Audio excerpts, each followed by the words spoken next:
The orange tractor sits idling at dawn on a few flat acres outside some American town. It is small. It is the most common tractor on the small farms of the United States. For more than 10 years running, it has been the best-selling compact tractor in the country, and more than 3 million of them have been sold on American ground. Vineyards run on it. Hobby farms run on it. The 5-acre place behind the new house runs on it. It is so ordinary on the American landscape that almost no one who owns one asks where it came from. It did not come from an American farm company. It came from a foundry that started by pouring iron pipe to carry water under the streets of Osaka, Japan. And the man who started that foundry never stood on an American farm. He was dead before the first one shipped. Go back to the beginning of the problem. It is the Meiji era in Japan, the late 1800s, and Western trade is arriving, and so is cholera. The disease moves through the crowded cities in waves, through the wells and the open water, and it kills in the tens of thousands. The government decides the country must have modern waterworks in city after city to carry clean water and contain it. There is one obstacle. Japan cannot make its own pipe.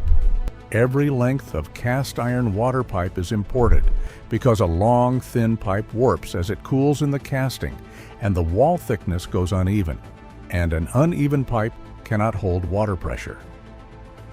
Several Japanese companies try to pour it. Every one of them fails. The nation needs the most basic thing under its own streets, and it has to buy that thing from foreigners. This is the problem waiting in Osaka when a teenage runaway from a poor island village steps off a boat looking for work. His name is Gonshiro Oda, and he is born in October of 1870 on Inoshima in the Seto Inland Sea. The island is now part of Onomichi in Hiroshima Prefecture. In 1870, it is a quiet coastal place of a few hundred households. Gonshiro is the youngest of 4 children, the third son, born to a farmer named Iwataro and his wife Kyo. The family farms and does woodwork on the side, and they get by until the government replaces the old rice-based land tax with a tax paid in cash, and the household falls into hardship. Gonshiro is 7 or 8 years old when the laughter goes out of the house. He makes himself a vow. He will pull his family out of poverty. He climbs a hill above the water and watches the boats. Among the sailing ships there are now steamboats, machines moving across the sea, and he decides what he wants to be. Not a sailor, a Western-style blacksmith, a man who makes the machinery that moves those boats. The only way to learn it is to go to Osaka and apprentice. His parents will not allow it. So around 1885, at 14, he stows away on a boat, working in the galley and hauling water, and goes anyway. In Osaka, he is taken on at a casting shop. At first, he is not allowed near a mold. He sweeps, he babysits the master's children, he runs errands and watches the older men work, and he is given nothing of the real craft. So he begins sneaking into the empty workshop on his days off, working from morning to night with nothing to eat, teaching himself to build a mold, leaving the finished mold where the master will find it. The mold is good. After that, he is allowed into the workshop. It is the first time in his life that doing the work himself, rather than waiting to be given it, opens the door. It is a lesson he will repeat for 70 years. He will say later that an idea is only 20 or 30% of the thing. The rest is effort and the courage to take the first step. On February 1st, 1890, at 19 years old, he opens his own foundry. He casts fittings, waits for scales, pots, kettles, the ordinary metal of ordinary life. The work is precise enough that better orders come, and one customer is a man named Toshiro Kubota, who makes match manufacturing machines. In 1897, Toshiro asks to adopt Gonshiro as his son. Gonshiro accepts on one condition, that he be allowed to keep pursuing iron pipe. He takes the name Kubota. The foundry becomes the Kubota Iron Works, because by then he has fixed on the problem that the whole country cannot solve. He has been at it since 1893, trying to pour a domestic water pipe, and he carries one conviction into it that does not waver. What is possible for foreigners is possible for the Japanese. The essential thing does not have to be bought from somewhere else. It can be built here, at home, at the scale the ordinary towns of Japan actually need. That is the idea. Build the necessary machine for the people who need it, and refuse to accept that it has to come from someone larger.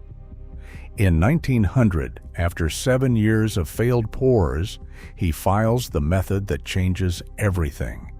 He invents a jointless cylindrical outer mold and a vertical round melt casting method, a way to pour a long pipe so that its wall comes out even. In 1901, he sets up mass production. In 1904, he invents another method on top of it, vertical rotary casting. Together, these processes do what no one in Japan has done. They make a uniform, pressure-tight cast iron pipe domestically in quantity. And the timing is exact. In 1904, Japan goes to war with Russia, and the war pushes the country into a second wave of industrial building. More cities, more rail, more infrastructure, and all of it needs pipe. Kubota has the pipe. The traction is immediate. In 1908, he opens a state-of-the-art plant in Funare-cho in Osaka, 12,500 square meters. The casting facilities arranged in sequence across the floor like an assembly line, beginning with 300 workers and passing 500 the next year. The backstreet foundry is gone. Cast iron pipe maker Kubota is a name now. He exhibits a pipe over a meter wide at an exposition in 1913, and a larger one the next year, and wins gold medals. And the pipe begins to leave the country. In 1917, Kubota ships 2,000 tons of iron pipe to Java, its first export, and opens sales offices in Tokyo and Kyushu and Kure to push the product out. By 1919, the company employs 1,500 people.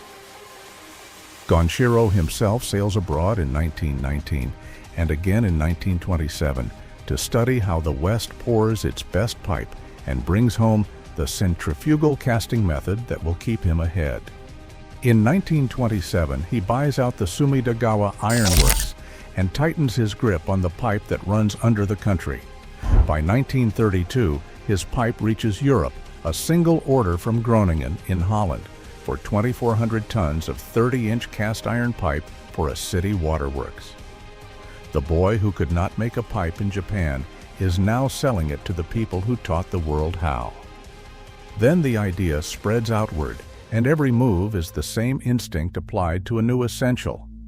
When a recession cuts pipe demand around 1914, he turns a corner of the main plant to lathes and machine tools. In 1917, he delivers a steam engine for cargo boats.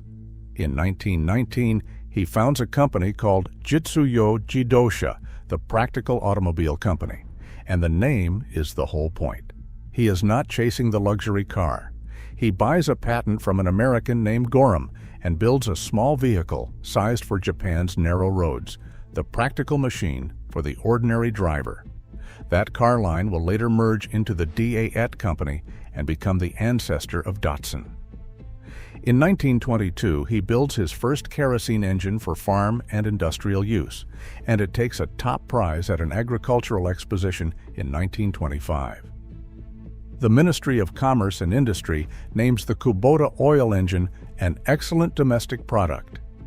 In 1930, the company incorporates as Kubota Limited. By 1937, a new plant at Sakai is pouring diesel engines toward 15,000 units a year and more than half the domestic market. By the late 1930s, the foundry that poured pipe for ordinary towns is pouring for something else entirely. Japan goes onto a war footing, and the wartime state pulls heavy industry into the war economy. Kubota's casting and engine capacity is turned to military production. The plants make airplane parts, machine tools, and other hardware for the war. This is what the record shows, and it is part of the company's history, the same way the pipe is. Then it comes apart. From 1943, Allied submarines cut off Japan's raw materials, and Allied bombers begin destroying its factories. Kubota's plants are hit. The Funade Cho Works, the plant that announced the company to the country in 1908, is completely destroyed. Output falls to roughly half of its pre-war level, by one accounting to 44%. The workforce drops to about a tenth of its peak, to somewhere near 2,000 people. Nearly everything Gonshiro built across 50 years is rubble or idle. He is in his 70s, and he does not stop. He restarts production in order, the way a man rebuilds a house from the foundation up. In September of 1945, weeks after the surrender, the Sakai plant restarts engine production because a starving country needs engines for irrigation and threshing and hulling rice before it needs anything else. Then castings and molds, then machine tools, then iron pipe. He pushes the company back toward the essentials it began with, the basic machines that ordinary life needs in order to function again. And in 1947, out of that wreckage, the company completes its first rotary cultivator, the K1, a small powered tool to work the soil, and puts it on sale that September. The next year, an improved version, the K2, takes the grand prize at the national competition for power cultivators. It will take until the late 1950s to spread, but it is the seed of everything the company will become.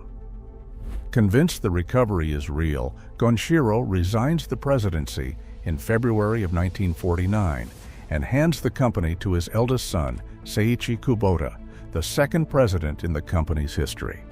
Gonshiro lives to see the recovery. He does not live to see the machine that carries his idea across an ocean. He dies on November 11, 1959, at 89 years old, just before the company's 70th anniversary, holding 70 patents and more than 150 utility models. 1 year after his death, the company builds Japan's first farm tractor. But first comes the cultivator, and the cultivator is the bridge. Through the 1950s, the small powered tiller spreads across the Japanese countryside faster than anyone expects. In 1955, there are 89,000 cultivators working the fields of Japan. By 1960, there are 746,000. The country has entered what the company itself calls the age of the cultivator, and Kubota is at the center of it. The hand-pushed compact cultivator it releases in 1960 is a massive hit, and the cultivator teaches Kubota the thing that will win America. Around 1956, large tractors from Europe and the United States arrive in Japan, tried out mostly in the open country of Hokkaido. They do not fit. They are too big and too expensive for a farm measured in fractions of an acre, for a paddy walled and flooded and small. So Kubota does something the giants never do. Its engineers go and live with the farmers. They stay at farmhouses for days at a time, watching the work, measuring the rows, learning exactly what a Japanese farm needs from a machine and what it cannot use. Then they build to that. It is 1960. Sales that year reach 45.6 billion yen.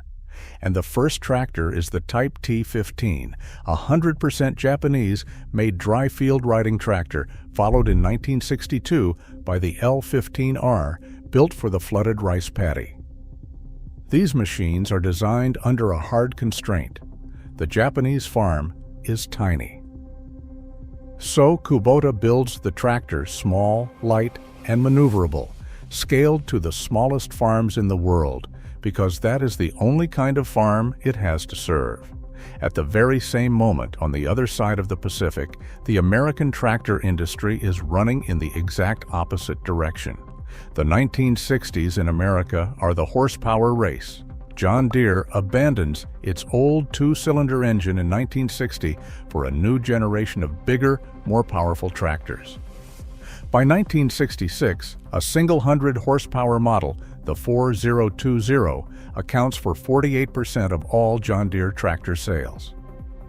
International Harvester, Alice Chalmers, the whole field, all of them climb toward the muscle tractor, the big articulated machine for the big farm. And in climbing, they walk away from the bottom of the market. The small farm, the small acreage, the man who needs a real tractor but not a giant one, is left with nothing built for him. The void is exact, and the machine, built for the smallest farms in the world, fits it perfectly. In 1969, Kubota ships its 21-horsepower L200 to the United States, and a person carries it across. A young man named Jerry Lease skips his own graduation ceremony at Bowling Green State University to go negotiate bringing Kubota to America, and Lease Farm Equipment becomes the first Kubota dealer in the country.